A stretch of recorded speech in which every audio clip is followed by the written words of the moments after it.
Rápidamente, 1:21 en directo na sintonía de Onda Cero. Está xa connosco o portavoz municipal do Partido Popular, don Borja Verea. Moi bons días. Bo día, Ramón. Bueno, señor Verea,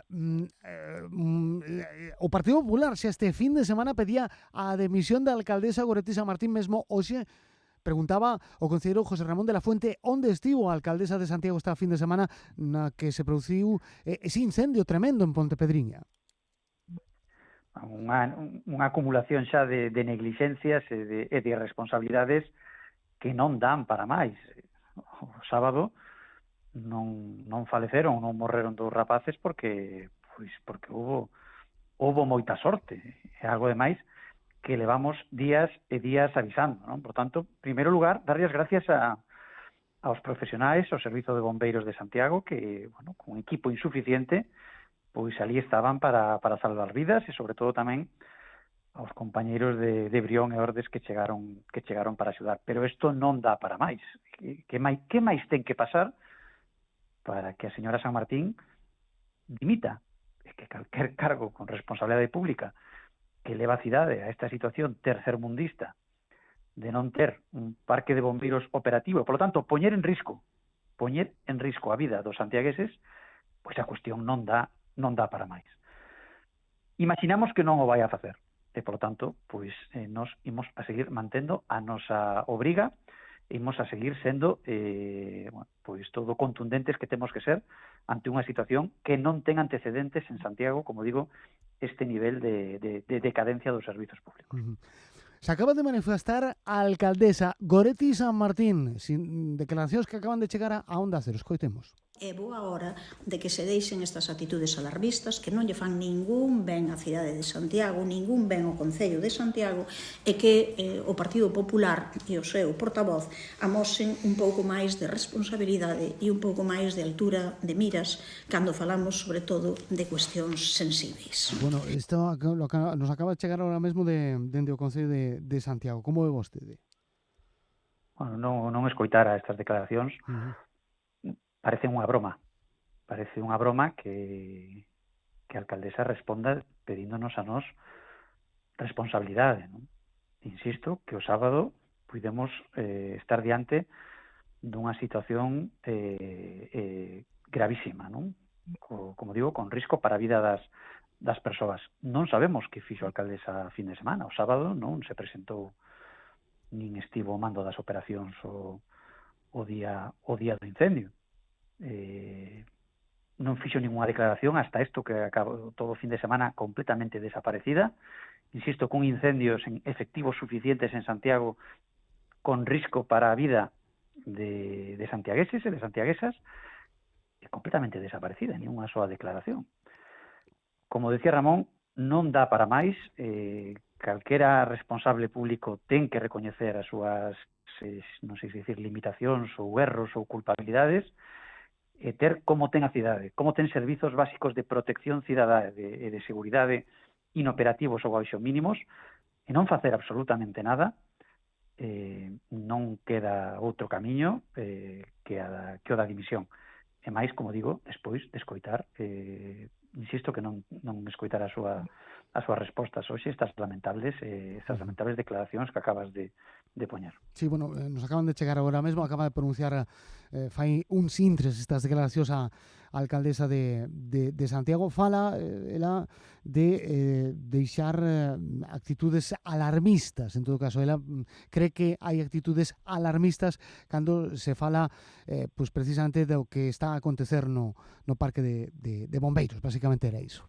Pois ao mellor Ramón tiña que estar o sábado para ver se era preocupante ou alarmante a situación dun incendio con persoas atrapadas nun piso alto e non pudendo intervir os bombeiros hasta a chegada de reforzos, para ver se eso é ser alarmista ou non ser alarmista. Creo que a irresponsabilidade a que está chegando a señora Sanmartín empeza xa a quedarse sen adxetivos. Señor Verea, a partir de agora, que? Porque desgraciadamente xa tivemos un incendio, afortunadamente a pesar das persoas que foron trasladadas por inhalación de humo a centros hospitalarios, o marxe disto quedou nun susto, porque, bueno, un incendio gravísimo nunha casa, unha desgracia, pero máis importante que non houbo que lamentar vidas humanas, que non houbo que lamentar víctimas. A partir de agora, señor Berea, que? Pois a pregunta que estamos facendo, non? Que máis ten que pasar? Como non son capaces de chegar, de pechar, de solucionar o acordo co Parque de Bombeiros e coas policías locais? Que están facendo noutras cidades onde funcionan? Pois terán os seus problemas, pero funcionan con normalidade servizos tan importantes, insisto, como o de salvar vidas, que é o que fan os bombeiros. Por que perderon 2 anos? Por que perderon 2 anos e medio? Por que estas negociacións que ora parece que iniciaron, inda que van lentas, non as comenzaron pois fai 1 ano, fai 2. Tivemos que chegar a esta situación para que, bueno, intentaran facer algo. A irresponsabilidade é total, a neglixencia está vista de toda a cidade, a decadencia de ter a cidade, como decía antes, nunha situación tercermundista, un parque de bombeiros inoperativo e policía local baixo mínimos, non ten ningún tipo xa de xustificación. Como digo, a máxima responsable, a máxima culpable é a señora San Martín, a alcaldesa, que o ven por vagancia, ven por falta de pericia, ven por falta de preparación, xa da igual por qué, non foi quen de solucionar un problema e o que peor, agravouno ata chegar á situación na que estamos hoxe. Bueno, pues veremos como se desenrolan os acontecementos, bueno, pues se pode chegar a solucionar este problema, porque o que hai que facer, evidentemente, é pagar as horas extras dos traballadores municipais, pues de algún xeito pues que se poda corregir esta circunstancia que estamos a vivir en Compostela. Señor Berea, sei que hoxe ten unha xenda moi apretada, simplemente quería preguntarlle acerca da súa opinión con respecto pues esa preocupación que existe entre os hoteleiros compostelanos respecto a esa baixada, a esa merma de número de pernoctacións na cidade. Como está vendo vostede?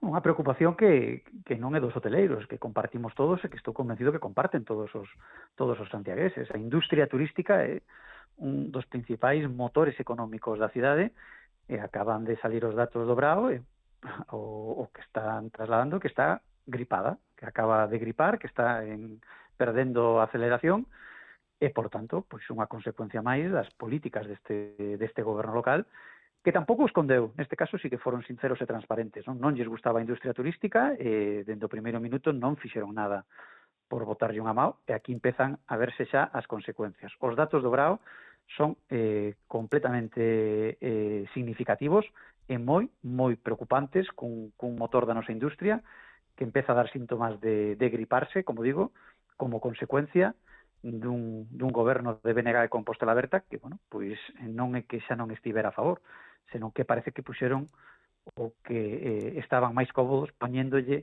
paus nas rodas, non? Espero que recapaciten, que cambien completamente as súas políticas e que se poñan a remar onde estamos todos, remando polo ben da cidade, e remar polo ben da cidade e apoiar a unha das nosas principais industrias. Pois don Borja Berea, portavoz municipal do Partido Popular no Concello de Santiago. Como sempre, moitísimas gracias por analizar a actualidade de Santiago en directo nos micrófonos de Onda Cero. Señor Berea, moitísimas gracias. Un placer e un saúdo a todos os ointes de Onda Cero. Unha forte aperta, moitísimas gracias. É 1:30 en directo a Radio de Santiago, Onda Cero.